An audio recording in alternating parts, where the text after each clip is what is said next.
Glory to God the Father and Son Yeshua Mashiach. Revelation chapter 14. The 144,000. Then I looked, and there was the Lamb standing on Mount Zion, and with him were 144,000 who had his name and his Father's name written on their foreheads. I heard a sound from heaven like the sound of rushing waters and like the sound of pealing thunder. The sound I heard was also like that of harpists playing on their harps. They were singing a new song before the throne and before the four living beings and the elders, and no one could learn the song except the 144,000 who have been ransomed from the world. These are the ones who have not defiled themselves with women, for they are virgins. They follow the Lamb wherever he goes. They have been ransomed from among humanity as first fruits for God and the Lamb. On their lips no lie was found, they are without defect. The three angels.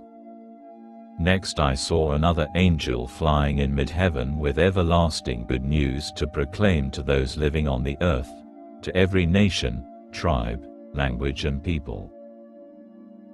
In a loud voice he said, "Fear God, give him glory, for the hour has come when he will pass judgment. Worship the one who made heaven and earth, the sea and the springs of water."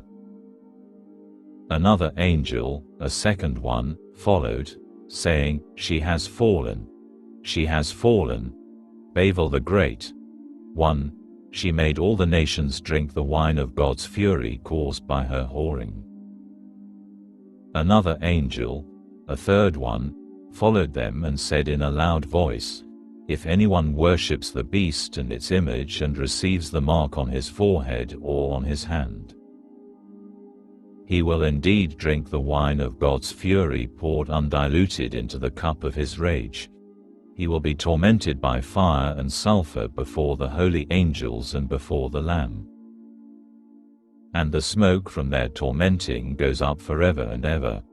They have no rest, day or night, those who worship the beast and its image and those who receive the mark of its name. This is when perseverance is needed on the part of God's people, those who observe his commands and exercise Yeshua's faithfulness.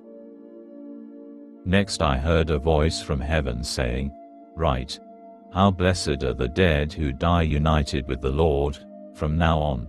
Yes, says the Spirit, now they may rest from their efforts, for the things they have accomplished follow along with them."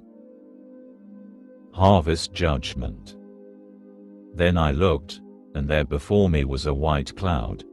Sitting on the cloud was someone like a son of man, too, with a gold crown on his head and a sharp sickle in his hand. Another angel came out of the temple and shouted to the one sitting on the cloud, "Start using your sickle to reap, because the time to reap has come, the earth's harvest is ripe." The one sitting on the cloud swung his sickle over the earth, and the earth was harvested.